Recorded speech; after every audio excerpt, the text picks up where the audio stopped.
মলদার থেকে পিচকিরির মতো রক্ত কেন বেরোয়, অর্থাৎ ফিনকি দিয়ে জোরে বা একটি ফাউন্টেনের মতো রক্ত বের হয় কেন? এই সমস্যাটি অনেকেরই থাকে। ধরুন আপনি একদিন অফিসে যাওয়ার জন্য প্রস্তুত হলেন, সে সময় টয়লেটে গেলেন, হঠাৎ গিয়ে দেখলেন খুব সজোরে পিচকিরির মতো রক্ত বেরিয়ে গেছে। আপনি ভয় পেয়ে গেলেন। ভয় পেবেন না, পুরো ব্যাপারটা আজকে এই ভিডিওতে আমরা এক্সপ্লেন করব। দেখুন, মলদ্বারের ভেতরে কতগুলি সাপোর্টিং স্ট্রাকচার থাকে, যেটাকে অ্যানাল কুশন বলা হয়। আমাদের বাড়ি ঘরে যেরকম সোফাতে কুশন থাকে, ঠিক তেমনি মলদ্বারের ভেতরেও কতগুলি অ্যানাল কুশন থাকে। এর ভেতরে কিছু মাসল ফাইবার থাকে, কিছু কানেকটিভ টিস্যুস থাকে, মিউকাস মেমব্রেন, ব্লাড ভেসেল ইত্যাদি থাকে। সেগুলি নিয়ে পুরো কুশনটা তৈরি হয়।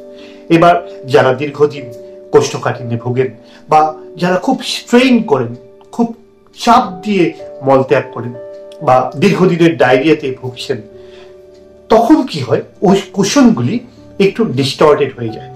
পরবর্তী সময়ে যেতে থাকলে, দিনের পর দিন, মাসের পর মাস সঠিক চিকিৎসা সঠিক সময়ে না নিলে সেগুলি কুশনগুলি অনেকটা হেমারয়েডস বা পাইলসে পরিবর্তিত হয়ে যায়। সেগুলি ফুলে যায়। প্রথমে ইন্টারনাল হেমারয়েডস থাকে, তারপর ধীরে ধীরে সেগুলি বড় হতে গিয়ে এক্সটার্নাল ইন্টারো এক্সটার্নালি কনভার্ট হয়ে যায়, অর্থাৎ ফুলে নিচের দিকে বের হতে থাকে। তার 4টে গ্রেড থাকে, গ্রেড 1, গ্রেড 2, গ্রেড 3 এবং গ্রেড 4। এবার চাপ দেওয়ার কারণে, মোস্টলি স্ট্রেনিং করার ফলে ওই কুশনগুলি বা হেমারয়েডস গুলি উইক হয়ে যায়।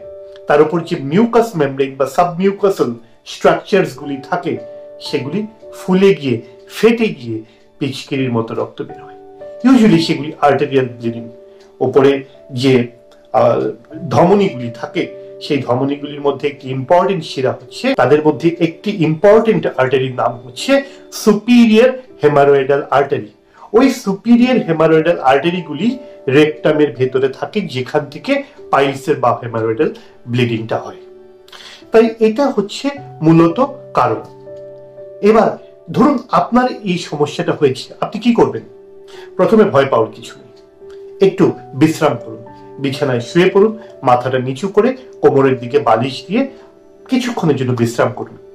যদি আপনার ইন্টারো এক্সটার্নাল হেমারয়েড হয়ে থাকে, অর্থাৎ পাইলস বাইরের দিকে বেরিয়ে গিয়ে থাকে, তাহলে আপনি সেখানে একটু বরফ লাগান।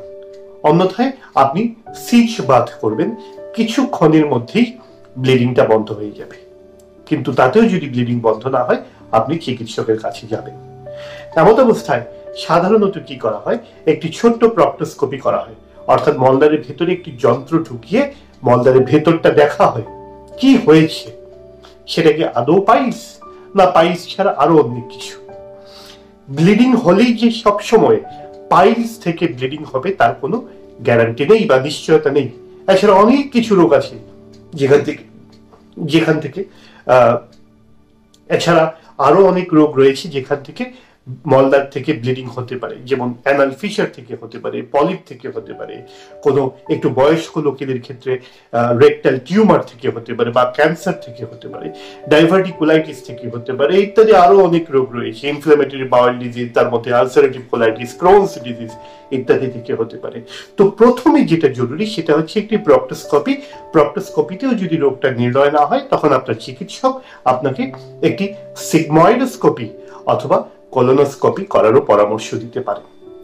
তাহলে আপনার সেই সকালবেলা আপনার সিমটমস পিচকারির মতো রক্ত দেখা দিয়ে গিয়েছিল, আপনি প্রাথমিক চিকিৎসা ঘরে নিয়েছিলেন, সন্ধ্যেবেলা চিকিৎসকের কাছে যান, উনি কিছু ব্লিডিং বন্ধ হওয়ার প্রাথমিক ওষুধ দিলেন, পরের দিন সকাল সকাল আপনার প্রক্টোস্কোপি হয়ে গেল, তারপরে প্রয়োজনে সিগময়েডোস্কোপি আর কলোনোস্কোপি হলো।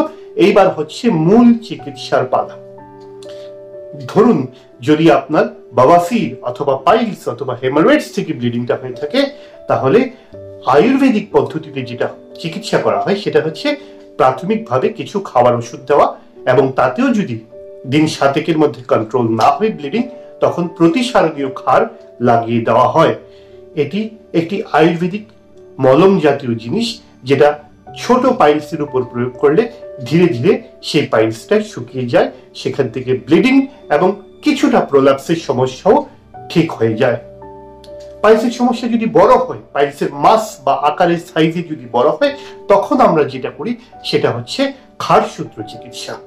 ক্ষারসূত্র দিয়ে পাইলসটাকে বেঁধে দিলে ধীরে ধীরে সেই পাইলসটা শুকিয়ে ছোট হয়ে বডি থেকে বেরিয়ে যায়।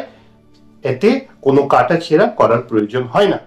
কখনো কখনো পাইলসটাকে ভেতর দিয়ে সেলাইও করে দেওয়া হয়, তাতেও ধীরে ধীরে পাইলসটি শুকিয়ে যায়।